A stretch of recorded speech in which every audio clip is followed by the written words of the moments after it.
In the village of Iziochi, beauty was never meant to last, the red earth was unforgiving. The sun burned skin and hope with equal strength, and life pressed hard on everyone who lived beneath its sky. Girls grew fast, married early, and aged quickly. By the time a woman bore her second or third child, time had already etched its handwriting across her face. That was the way of Iziochi. That was why Adamma unsettled everyone. From the moment she bloomed into womanhood, she was beautiful, undeniably so. Her skin glowed like it held. While other girls woke before dawn to farm and returned at sunset with aching backs, Adamma never seemed tired. Years passed. Girls who once danced beside her at festivals became women marked by childbirth and struggle. Their laughter thinned. Their bodies changed. Their faces hardened. Adamma did not. At 25, she looked no older than 16.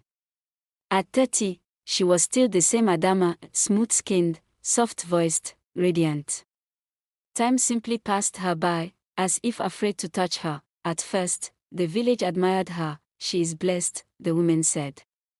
Hachi favors her, the elders murmured, but admiration does not live long beside fear. The year the children began to die, everything changed. It started quietly, the way the most terrible things always do. One night, a baby did not wake up. There was no cry, no illness, no sign of struggle. By morning, the mother's screams tore through the village like a knife. Weeks later, a toddler disappeared on his way home from the stream. They searched the forest. They searched the farms.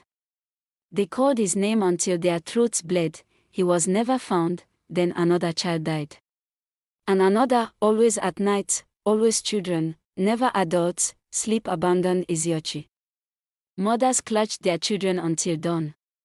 Fathers sat outside their huts, cutlasses resting across their knees, eyes fixed on the darkness. Dogs whimpered. Fires burned. All night, the elders gathered beneath the ancient oak tree. They offered sacrifices.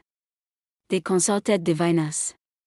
They prayed, yet death continued to visit Iziochi, and with every burial, something else became impossible to ignore. Adamma grew more beautiful, her cheeks looked fuller. Her skin glowed brighter. While the village sank into grief and fear, she walked through the market with a gentle smile, greeting people politely, her voice calm, her eyes clear. Whispers followed her. How can death surround us, yet she remains untouched? Why does youth stay with her while our children leave us? No one spoke openly. Accusation is dangerous when it has no proof, until Ngozi lost her child. Ngozi had only one daughter. She guarded her like a fragile treasure. One night, exhaustion finally pulled her into sleep. By morning, her world had ended. Ngozi did not cry immediately. She stared. She shook the small body gently, then violently, refusing to accept what lay before her. When the screams finally came, they were not loud, they were broken. In her grief, Ngozi remembered something strange. That night, before sleep took her, she had seen someone pass her hut, a woman, barefoot, silent, calm. Adamma. The memory burned inside her until she could no longer ignore it. She went to Mama Uju, the oldest woman in Iziochi, whose eyes had seen more than the village dared remember.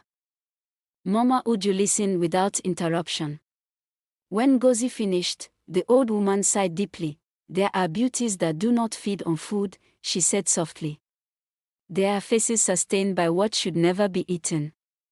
Ngozi felt her blood turn cold. That night, she followed Adamma. She moved carefully, heart pounding, as Adamma slipped out of her hut long after the village slept. No lamp. No sound. Even the insects seemed to hold their breath as she passed. Adamma walked into the forest. Ngozi followed. Deep among the trees stood an abandoned shrine, forgotten by the village and claimed by the wild. Adamma stopped. There, she raised her arms slightly and closed her eyes. Her face remained calm, but her shadow did not. On the shrine wall, it twisted and stretched, becoming something older, something wrong. Ngozi covered her mouth, tears streaming, fear locking her body in place. She did not stay to see more. By dawn, Ngozi ran into the village square, screaming the truth until people gathered. Shock. Denial. fear, anger. The elders listened, their faces heavy. They marched to Adamma's hut before nightfall. It was empty. Inside, strange markings lay etched into the floor. A calabash sat in the corner. And on the wall hung a mirror. For a brief moment, reflected in it, was Adamma's face, young, flawless, smiling. The child death stopped after that, but Adamma was never found. To this day, mothers in Iziochi pull their children indoors before nightfall. Fires burn late. Old songs are sung softly, the ones meant to keep ancient hunger away, and sometimes, at the edge of the forest, a woman is seen walking, forever young, forever beautiful, forever feeding.